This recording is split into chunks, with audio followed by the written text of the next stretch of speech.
to do something very interesting today. I want to give, I like telling stories. And I'm going to tell you a very nice story. Tell and away. This is the story, surprise, surprise, of the suffering and the plight of the Jewish people. And I want to say that because it is very interesting when you see the trauma and the suffering that the people on the other side went through, you might understand why they're coming through. So this is, see this? This is a map of all of the history of the expulsion of the Jews in Europe. They've been like, I have never seen a minority being kicked around this much, right? And of course, this comes back to the, the whole idea about the original sin, that you have betrayed Jesus Christ. The blood of Jesus is on your hands. And then comes the 11th century. At that time, Jewish people were not allowed to own land. They were just peasants. Even some of the professions were not even allowed to participate in. But they were allowed to do one thing, usury, money lending, because it was prohibited by the Catholic Church to engage into that. So what happens when you work in money? You get richer, right? And those Jews lived in ghettos. Now, ghettos was not just like isolated neighborhoods in cities. Sometimes ghettos were outside the city. This is like how isolated they were. And in those ghettos, they have to pay gold to the mayor or the governor or the prince or the noble. So they would see, you're getting richer. I need more taxes. So they pay tax. What happens when you have a business and they increase your rent? You increase your service, increase the taxes. So what happened? The Christians started to default. And suddenly, the image of the greedy Jew was created. Shylock, merchant of Venice.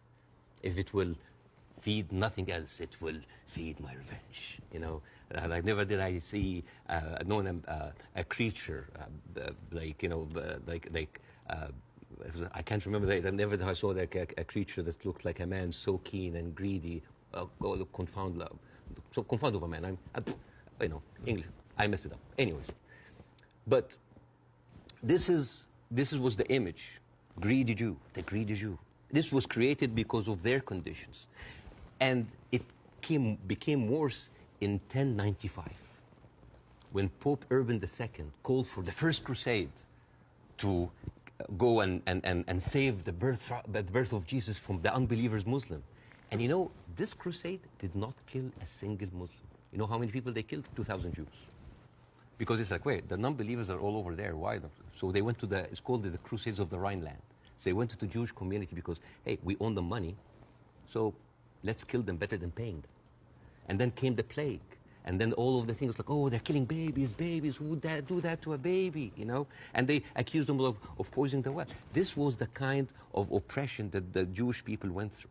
Fast forward 19th century, there was like the Eastern Jew in Ukraine and Russia, and there was the Western Jews in Europe. Those people in the Eastern Jews had to immigrate because there were pogroms and they were like, kicked out. And at a certain point, the people in the West, especially in England, it's like, there are too many Jews. We need a solution. A solution for what? For the Jewish problem. So it's like we need to get rid of them. And you know what? Palestine was not even in the A list. Palestine was in the B list. Because England proposed 6,000 square miles in Uganda for the Jews, 1903. And the reason why Palestine was not on the list, that it was objected by a lot of rabbis that said, like, it's a promised land, but only when the Messiah comes. But there were other options, Argentina, South Africa, Uganda, Madagascar. And eventually, they said, all right, let's do Palestine. So they went to Palestine in 1914. There was 700,000 people living in Palestine, 3% were Jewish. 1917, Balfour Declaration. Arthur Balfour, he called the Jewish people in England that they are alien and hostile race. And the thing is, the only Jewish member of the parliament, of the English parliament, Lord Montague, he objects, like, these are British citizens. We should not kick them out. So they pushed them, but it was not going fast enough. Came the Nazis. And then it was not about the solution anymore. It was the end losing, the final solution by Hitler, because he needed an answer for the Jewish question, the Judefrage. And then, as you see, the Holocaust happened, the most orchestrated, industrialized, horrible genocide in our modern time. 6 million Jews died. So it accelerated, and they went First of all, they left Eastern Europe and they went to West Europe and went to America, and they were turned down and they were pushed towards Palestine. So by 1948, right before the declaration of the State of Israel, there were 2 million people living there. Only 30% of them was Jews. So the whole idea of like a land without a people to a people without a land was a marketing thing. They were already Palestinians. So suddenly, from our perspective, the Jewish problem is not a Jewish problem, is not a Middle Eastern problem, is not an Arab problem. It is a European problem. It was pushed on us together with the guilt, because now we are the anti-Semite. Now we are the Jewish hater. And not just that, they took land. So people look at this like, why are we even, we had a lot of refugees coming in. And during that, there was a lot of, as you know, Zionist militia, the Aragon, the Haganah, all of these people were killing Palestinians. The famous massacre of Deir Yassin. You're talking about the atrocities of October 7th, it's horrible. But in the Arab mind, there is Deir Yassin, where there is an incredible movie called Tantoura, Tantoura, where the Israeli members of those militias, they talk about the atrocities that they did, including opening up the pregnant women bellies and having bets if the boy inside is a boy or a girl. It is one of the most horrific, and they talk about it, some talk about with regret, and some talk about with pleasure. We did that, right? So you have even King David. I think your Prime Minister, Mr. Sunak, was there. And if I was British, I would question this. Because as you know, King David was bombed by the Aragon militias. 91 British soldiers died.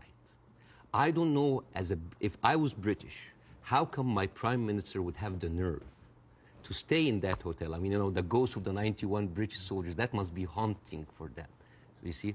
So when you see all of that, and you see that suddenly, overnight, 1948, there were 1.5 million Palestinians, half of them, 3/4 of them were overnight pushed into refugees. Yeah.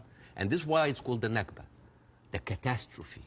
So now we have all of this building up into the minds. And suddenly this was like a conflict, a hate, a problem that we didn't have to do anything with. This was basically pushed on us by the Europeans. You see? So this is why it is important to say that. And I'm not saying that just like, oh, let's wipe out the State of Israel, let's like push them in the sea. No, but it's important when you talk about the conflict, that you talk about the root causes, right? No, there was like a vibrant Palestinian culture happening over there. And right now they are erasing this culture. Suddenly I'm thinking of like Israeli feta cheese, Israeli hummus. Oh, that's an insult. Israeli hummus. Come on. I mean, take the land, but leave the hummus, man. I mean, come on. I mean, that's not fair. You are someone who's always spoken against culture, cancel culture. Right now, a whole culture is canceled.